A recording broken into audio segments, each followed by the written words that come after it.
Everyone, চলো দেখো আজকে দুপুরবেলা আমার কাছে কত কিছু রান্না হয়েছে দেখবে। মানে রবিবারের বাজার বলে কথা, সেই সকাল থেকে রান্না শুরু করেছি, এখন অবধি রান্না শেষ হয়নি। এদিকে দেখো বড় বড় চিংড়ি মাছ, সেই চিংড়ি মাছগুলোকে ভাজা করছি। এটা হচ্ছে আমার মেয়ের ফেভারিট খাবার। ওর কথা হচ্ছে একটা একটা করে ভাজবো একদম ভালো করে, আর সাথে বেগুন ভাজি। হচ্ছে দুপুরবেলার দেখো তো দেখি কী কী আইটেম হয়েছে, এত আইটেম হয়েছে না। এই দেখো, এই যে এই চিংড়ি মাছগুলো এখনও ভাজবো, যদিও বা কাঁচা রয়েছে মাথা, সব একটা একটা করে ভাজছি। তাহলে এই দেখো, এটা হচ্ছে চিংড়ি মাছের মালাইকারি নয়, নারকেল চিংড়ি করছি সর্ষে দিয়ে।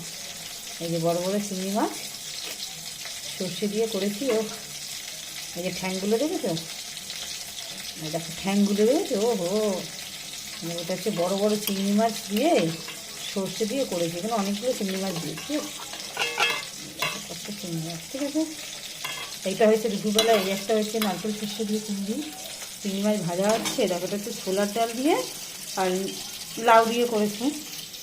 শাক ভাজা হয়েছে, মূলো শাক ভাজা। আর এটা হচ্ছে পাঁচমিশালি একটা সবজি হয়েছে সব কিছু দিয়ে। আর এদিকে দেখো এটা হচ্ছে ভেটকি মাছের ঝোল হয়েছে। এটা কিন্তু ভেটকি মাছ, হ্যাঁ, ভেটকি মাছের ঝোল আলু দিয়ে করা হয়েছে দুপুরবেলার লাঞ্চে। আর হচ্ছে ধনে পাতার চাটনি, ধনে পাতা পেঁয়াজ রসুন দিয়ে, যেহেতু চিংড়ি মাছ ভাজা খাবে, চাটনি খাবে না, নাকি হতে পারে। ভেটকি মাছের চিংড়ি মাছের জন্য চাটনিটা করেছে ধনে পাতার। আর উচ্ছে ভাজা হয়েছে, বাঁধাকপি হয়েছে, আর এদিকে হচ্ছে গিয়ে বেগুন ভাজা হচ্ছে আপাতত। এটা হচ্ছে, ও আর একটা জিনিস তো তোমাদের দেখানোই হয়নি, দাঁড়াও দুপুরের লাঞ্চে। সেটা হচ্ছে এই দেখো, এই একটা জিনিসও কড়াইতে রয়ে গেছে। এটা কি জানো তো, এটা হচ্ছে ভেটকি মাছের মাথা আর তেল আর বেগুন দিয়ে একটা চচ্চড়ি করেছে। এই যে দাঁড়া, এটা হচ্ছে ভেটকি মাছের মাথা দিয়ে বেগুন দিয়ে, এই ভেটকি মাছের মাথা। ও দেখো দুপুরবেলা লাঞ্চে যদি এত কিছু খাওয়া হয়, দেখো এটা হচ্ছে ভেটকি মাছের মাথা দিয়ে, আর ভেটকি মাছের যত তেল ছিল সেই তেল দিয়ে এটা হচ্ছে এই চচ্চড়িটা হচ্ছে করা হচ্ছে।